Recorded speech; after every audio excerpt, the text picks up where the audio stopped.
नक्सलियों ने एक प्रेस विज्ञप्ति जारी करी है और इस प्रेस विज्ञप्ति में जिन नामों का जिक्र है उनमें से बीजापुर के जो वरिष्ठ पत्रकार हैं, जिनकी पत्रकारिता आज 19वें वर्ष से 20वें वर्ष में प्रवेश कर रही है,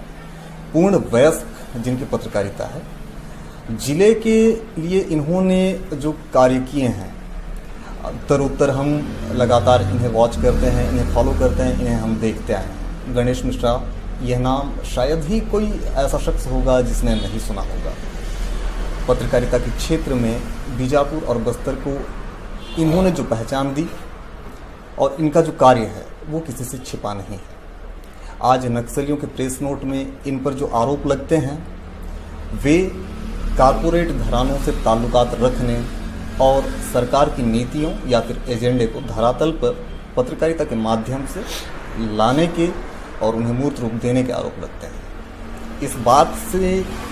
एक क्षोभ की जो भावना उत्पन्न होती है, एक विरोध यहाँ पर देखने को मिलता है पत्रकारों के बीच। इस वक्त हम गणेश मिश्रा जी के साथ बने हुए हैं और पहली जो बात है हमारे पास सिर्फ 3 प्रश्न हैं और उसमें सबसे पहला जो मुद्दा है हमारा, नक्सलियों ने जो प्रेस नोट जारी करा है उसमें कारपोरेट घरानों से ताल्लुकात रखने और सरकार के एजेंडे को धरातल पर लाने की बात, यानी कि सरकार से कदम मिलाकर चलने की बात, ये जो आरोप लगते हैं आप पर, इन्हें आप किस दृष्टिकोण से देखते हैं गणेश? सबसे पहले तो आपको बहुत बहुत धन्यवाद विकास भाई कि आपने अपने चैनल के माध्यम से पत्रकारों की समस्या को आगे लाने की आप कोशिश कर रहे हैं। नक्सलियों की ओर से जो प्रेस नोट जारी हुआ है उसे देखकर और पढ़कर मैं स्वयं अचंभित हूँ कि इस प्रकार के आरोप जो मुझ पर लगाए गए हैं कारपोरेट घराने से ताल्लुकात रखने के, मुझे लगता है कि ये जो आरोप लगाए गए हैं मुझ पर वो क्यों लगाए गए हैं और किस आधार पर लगाए गए मैं समझ नहीं पाया। पर मैं इतना जरूर कहना चाहूँगा कि अगर मेरे ताल्लुकात कारपोरेट घराने से होते, उद्योगपतियों से होते, तो आज मैं पिछले 18-20 साल से किराए के मकान में नहीं रहता, मेरा खुद का एक घर होता अगर मैं इनसे ताल्लुकात रखता। नक्सलियों ने आरोप लगाया कि शासन प्रशासन साथ कदम से कदम मिलाकर चल रहा है, तो मैं ये कहना चाहता हूँ शासन प्रशासन साथ कदम से कदम मिलाकर चलने का तो कोई सवाल ही नहीं है। जिस प्रकार मैंने अंदरूनी इलाकों में जब भी ग्रामीणों के साथ समस्याएं उत्पन्न होती है या ग्रामीण का जब मेरे पास फ़ोन आता है और वो इस विश्वास से फ़ोन करते हैं कि आज भी पत्रकारिता के माध्यम से लोगों को न्याय मिलता है और एकमात्र पत्रकार है जो उन्हें न्याय दिला सकते हैं, शोषित प्रताड़ित जो ग्रामीण हैं उनके लिए मैं 24 घंटे दिन रात पैदल सफ़र करके उन तक पहुंचता हूं, उनकी समस्याओं को लाता हूं, शासन प्रशासन तक रखता हूं और उन्हें न्याय दिलाने की पूरी कोशिश करता हूं और उसमें से लगभग 90% में सफल भी हुआ हूं कि लोगों को न्याय मिला है। और ऐसे में नक्सलियों द्वारा यह आरोप लगाया जाना मेरे लिए बेहद ही चिंताजनक और मैं बहुत ज़्यादा आहत हूँ इस चीज़ से और मैं स्वयं जानना चाहता हूँ नक्सलियों से कि किस आधार पे मुझ पर यह आरोप लगाया गया है, जबकि 18 सालों से जब से मैं बीजापुर आया हूँ, जगदलपुर से जब मुझे बीजापुर भेजा गया तब से मैं लगातार लोगों के लिए उनको न्याय दिलाने के लिए अपनी पत्रकारिता और अपने कलम के माध्यम से काम करता आ रहा हूँ।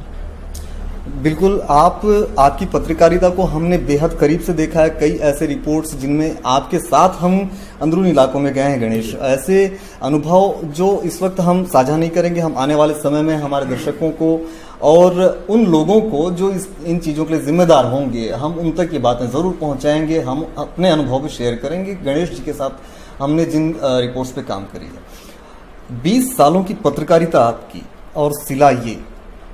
क्या कहीं ये आपको ये कुछ ऐसा नज़र आता है कि यहाँ पर कोई दांवपेच हो, कोई योजना हो,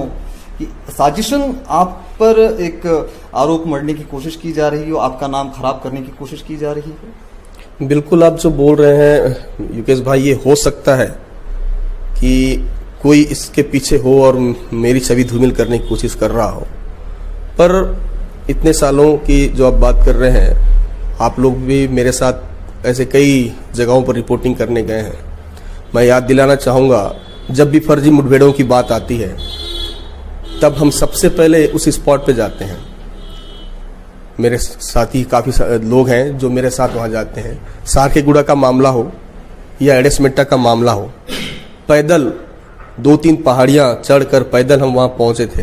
वहाँ पहुँच के उस मामले को हम जब बाहर लेकर आए तब लोगों को पता चला कि यहाँ जो मुठभेड़ हुआ था वो बिल्कुल ही फर्जी मुठभेड़ था। जब ऐसे मामलों को उठाने के बाद, लोगों की मदद करने के बाद, लोगों की आवाज़ बनने के बाद, अब ये नक्सली हम पर यह आरोप लगा रहे हैं कि हम कारपोरेट घराने को मदद पहुँचा रहे हैं, तो ये तो बिल्कुल भी नागवार है। आपने एक मामले का नाम लिया सारकेगुड़ा, जिसमें पीड़ित परिवारों को इंसाफ मिला, न्याय मिला। आपने ऐसे कई उदाहरण प्रस्तुत किए हैं। जिले के लोग इन बातों से वाकिफ हैं, आपके समाचारों से वाकिफ हैं लोग। सिर्फ जिले के लोग नहीं, देश दुनिया में आपको जाना जाता है, इस नाम को पहचाना जाता है। गणेश मिश्रा ये पत्रकारिता के क्षेत्र में ये कैसा पत्रकार है, इस बात को बेहतर तरीके से जाना जाता है। यहाँ पर एक बात और भी हम साझा करना चाहेंगे। जिस तरह से सारकेगुड़ा की बात इन्होंने कही है, इन्होंने ऐसे क्षेत्रों में कदम रखा है जहाँ पर किसी ने कल्पना नहीं करी थी कि इसके पूर्व भी कोई इन क्षेत्रों में पहुँच सकता है और वहाँ की रिपोर्टिंग कर सकता है। समस्याओं से निजात दिलाने में गणेश मिश्रा अग्रणी रहे हैं बीजापुर और बस्तर के पत्रकारों की सूची में। यहाँ पर एक छोटा सा सवाल ये होना चाहिए कि इन तमाम चीज़ों को देखते हुए अगर हम दो बिंदुओं पे जिस तरह से हम चर्चा कर रहे हैं, लीडरशिप की एक बात आती है नक्सलियों की। अन्य राज्यों की लीडरशिप पहले थी, आज बस्तर की लीडरशिप है। इनके बीच झगड़े हुए, इनके बीच काफ़ी तनाव की स्थिति पैदा हुई थी और उसके बाद लीडरशिप बदली गई। क्या अभी जो लीडरशिप है बस्तर में या फिर छत्तीसगढ़ में, ये आपकी पत्रकारिता को समझ नहीं पा रहे हैं, या फिर पत्रकारिता को समझ नहीं पा रहे हैं, या फिर कोई ऐसी रिपोर्ट जिनसे वे आहत हुए हों, या फिर लीडरशिप कमज़ोर है और वो पत्रकारों को सॉफ्ट टारगेट मानकर चल रहे हैं? निश्चित तौर पर यूकेश, बस्तर में पिछले कई सालों से हम देखते आ रहे हैं कि लीडरशिप में काफ़ी बदलाव हुए नक्सलियों के। देखिए, लीडर आज कोई और है, कल कोई और रहेगा, परंतु जो भी लीडर नया होता है उसे गाइड करने वाला एक व्यक्ति हमेशा वो लोकली होता है, जो उनके टच में होता है। हमेशा वो उस लीडर को जो नया आता है उसको ये बताता है कि किस व्यक्ति की क्या छवि है इलाके में या क्षेत्र में। तो मैं तो नक्सलियों से आज भी ये कहना चाहूँगा, जब उन्होंने मेरे ऊपर आरोप लगाया मुझ पर, तो मैं उनसे अपील भी करूँगा कि आप बीजापुर जिले के हर गांव से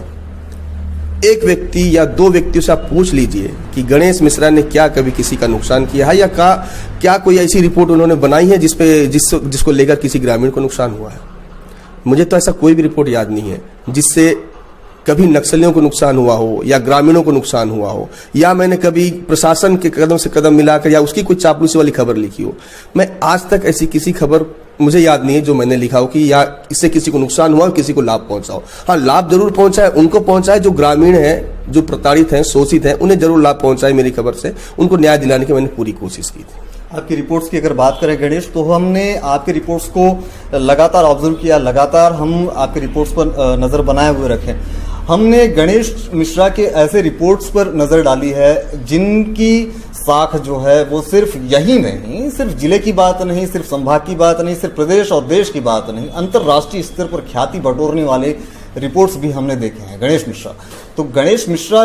हमारे साथ बने हुए थे और इन्होंने अपनी बेबाकी से बात रखी है। अफसोस की बात यह कि हो सकता है कि जो लीडरशिप की बात चली और यहाँ पर जो लीडरशिप के ठीक नीचे एक विंग जो काम करता है सूचना पहुँचाने का काम, ये कहीं ना कहीं नक्सलियों को हो सकता है, ये संभवतः उन्हें सुधार करने की ज़रूरत हो, क्योंकि गणेश मिश्रा जैसे व्यक्तित्व का यदि वहाँ पर कोई इस तरह से बात रखे कि वे कारपोरेट घरानों से संबंध रखते हैं या फिर सरकार से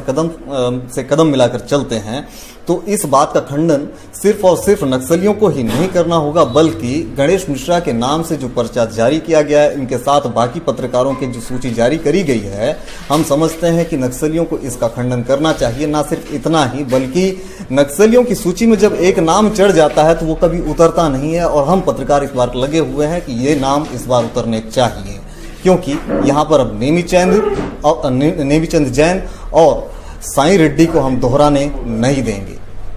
यूकेश चंद्राकर, BasterTimes.com।